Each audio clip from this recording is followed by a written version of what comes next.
pada tanggal 17 Agustus 2025 yang akan datang, yaitu sebuah white paper, sebuah buku ilmiah yang bertuliskan ijazah palsu Jokowi. Terima kasih sebesar-besarnya untuk para kuasa hukum kami, terutama koordinator tim litigasi Pak Petrus Celestinus dan koordinator tim non litigasi Pak Ahmad Kosinudin, dan rekan-rekan sekalian dan juga sahabat-sahabat yang statusnya sama dengan saya selaku terlapor. Alhamdulillah pada kesempatan yang sangat baik ini saya sekaligus juga melaporkan bahwa kami bertiga pada awalnya, yaitu RRT ya, Rismon Hasiolan Sianipar, kemudian Roy Suryo dan Tifausia Tiasuma, ini sekaligus menjawab tantangan bahwa kami itu yang tadi seperti dikatakan Pak Ahmad Kosinudin, didukung atau ada politik yang di belakang kami. Sama sekali kami jawab tidak ya. Dan bahkan izin saya mintakan juga doa restu dari seluruh hadirin dan seluruh media yang ada di ruangan ini. Insya Allah kami bertiga akan memberi kado yang sangat indah pada peringatan 80 tahun usia kemerdekaan Indonesia pada tanggal 17 Agustus 2025 yang akan datang, yaitu sebuah white paper, sebuah buku ilmiah yang bertuliskan ijazah palsu Jokowi. Buku ini sepanjang 500 halaman. Alhamdulillah sedang kami tulis dan sudah hampir mencapai 70 sekian persen. Bang Respon menuliskan soal detailnya, saya menuliskan mulai dari prakata, mulai dari kisah ijazah palsu ini pertama kali dugaan masyarakat, kemudian penjelasan soal Declaration of Human Rights, penjelasan soal Undang-Undang Dasar 45, penjelasan soal Undang-Undang Keterbukaan Informasi Publik nomor 14 tahun 2008, penjelasan Undang-Undang ITE nomor 11 2008, 19 2016, nomor 1 tahun 2024, dan juga termasuk penjelasan soal undang-undang yang lain dan undang-undang khususnya. Dr.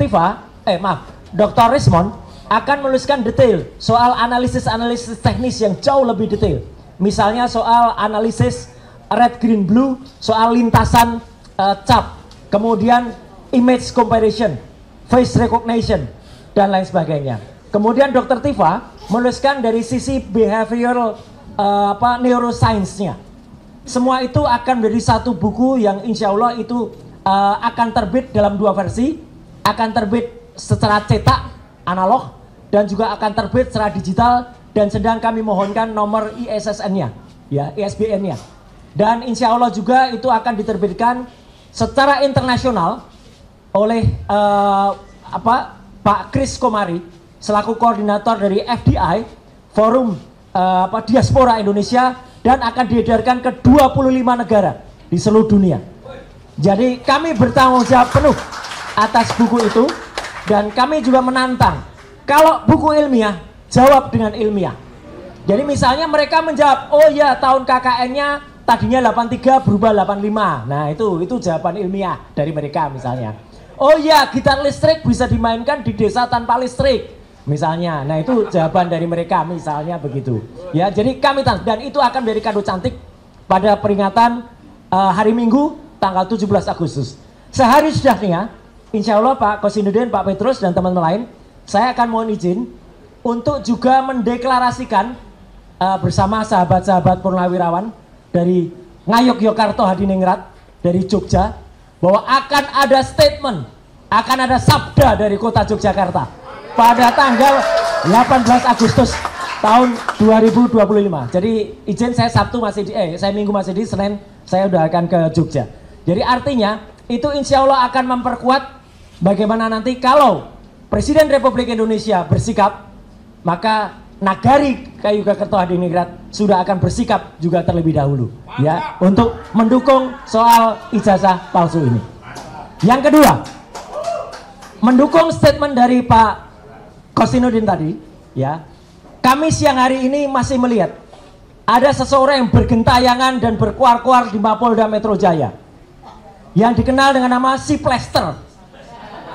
Ya, saya nggak tahu nama lengkapnya, yang penting dia Si Plester. Memang harus diplester mulutnya. Ya. Karena apa? Karena sesuai dengan surat yang kami ajukan ke Kejaksaan Negeri Jakarta Selatan, dan itu kami konfreskan di depan patung Dewi Keadilan, yang Dewi Keadilan itu ditutup matanya supaya benar-benar bisa adil tanpa memandang apapun. Kami masih menunggu jawaban dari Kejaksaan Negeri. Karena apa? Kalau memang si Plester sudah mengatakan sudah menjalani hukuman, kapan, hari apa, tahun berapa, dari bulan mana, saya bulan mana? Karena seharusnya dia dihukum 1 tahun 6 bulan sesuai dengan putusan kasasi, bahwa dia sudah menjalani hukum, bahwa dia sudah menjalani pengadilan, ya mungkin menjalani sidang. Dan bahkan Pak Yusuf Kalla, Muhammad Yusuf Kalla sangat baik maafkan mungkin, tetapi yang jelas kita masih menunggu kapan dia dieksekusi menjalani hukuman. Makanya siang hari tadi dia koar-koar. Dulu RS ketakutan masuk menggunakan penyangga kepala. Yang mengenakan saya penyangga kepala itu rumah sakit resmi saya waktu itu, dan itu saya pakai selama 1 bulan, dan saya kesatria, saya masuk menjalani hukuman, ya, bukan seperti dia yang lari dari tanggung jawab tidak menjalani hukuman. Itu lebih penting. Artinya begini teman-teman semua, izinkan kalau saya salah, bapak-bapak yang mengerti hukum, berarti semua statement dia maupun laporan dia di Polda Metro Jaya maupun kesaksian dia, kalau ternyata itu terjadi dan dia harusnya masuk tahanan, maka itu tidak berlaku, tidak sah. Karena harusnya dia masuk tahanan, tapi kemudian dia masih bersaksi atau bahkan membuat kesaksian terhadap pelapor yang lain. Jadi harusnya dia dieksekusi. Itu soal si Plester. Satu lagi yang saya harus bilang mohon maaf, satu lagi yang kemarin teriak-teriak soal oh itu harus masuk penjara, yaitu orang namanya AA inisialnya, ya, yang dia kehilangan otaknya ketika digebukin di depan DPR, ya. Dia kena, sebenarnya dia adalah TSK, tersangka kasus penistaan agama pada tahun 2015. Mohon maaf ibu-ibu dan semua umat muslim dan muslimah. Dia mengatakan, kenapa dia masuk pasal penghinaan agama? Karena dia mengatakan Nabi Muhammad bukan orang Arab. Dan dia tersangka. Tapi kemudian saya nggak tahu dia di SP3 oleh Polda Metro Jaya. Tapi sudah juga kemudian di pra-peradilan dan menang pra-peradilannya.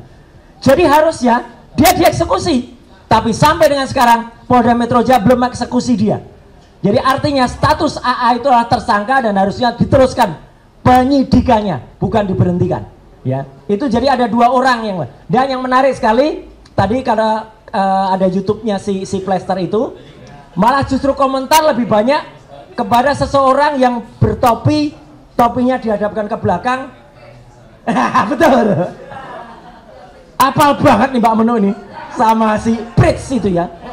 Dan orang mengatakan itu orang yang di belakangnya itu yang ijazahnya dibusek capnya, ya. Dan dia secara tidak malu memalukan dirinya sendiri tampil di depan salah satu TV dan kemudian menunjukkan kalau ternyata ijazahnya masih ada capnya, bukan seperti Jokowi yang capnya dibalik pas fotonya, ya. Nah, jadi sekali lagi saya tegaskan untuk teman-teman media yang ada di sini, saya patuh dan taat dengan kesepakatan bersama. Jadi insya Allah sore hari ini saya juga akan live di TV tanpa si Plester, ya, gitu. Dan pada hari Rabu yang akan datang itu akan ada acara. Pak Kosidudin tahu persis sejarahnya. Harusnya acara itu mengulas tentang si Plester, tapi kami tegas, kami tidak akan hadir kalau masih ada si Plester yang belum menjalani hukuman. Alhamdulillahnya, salut kepada TV itu, saya nggak akan sebutkan TV-nya, tapi acaranya head to head.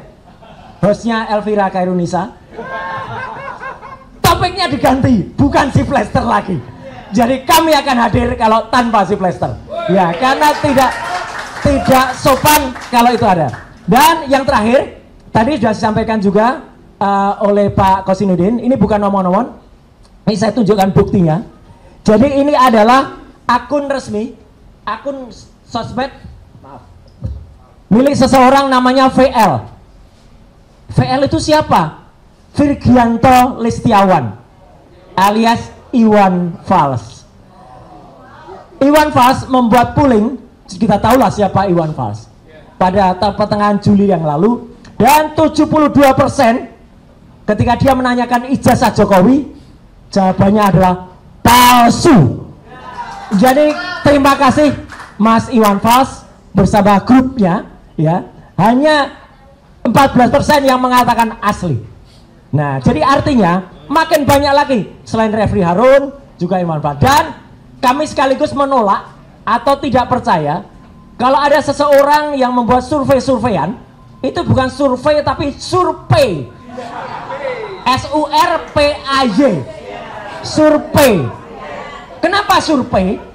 Soalnya sekarang orangnya lagi protes. Terima kasih kepada Presiden Prabowo yang sudah menghapus ya tantiem bonus itu. Nanti mungkin Pak Manusia Merdeka, Pak Saidido bisa menjelaskan dengan lebih detail ya.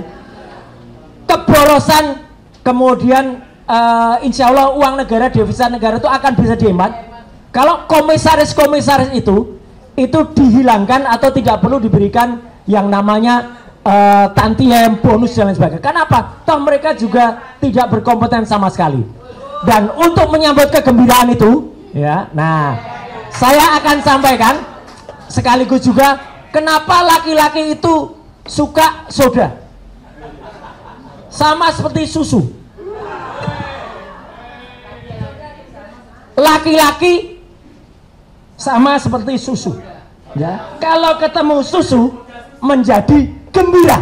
Jadi kita bergembira atas keputusan Presiden Prabowo untuk menghapus ya, bahkan kalau perlu komisaris-komisaris itu yang tidak berharga itu cabut Pak Prabowo ya. Jadi kita akan lebih bergembira seperti soda susu gembira. Terima kasih. Wassalamualaikum warahmatullahi wabarakatuh. Ijazahnya fales. Izin, saya mungkin harus meninggalkan tempat karena harus lari ke tempat yang lain.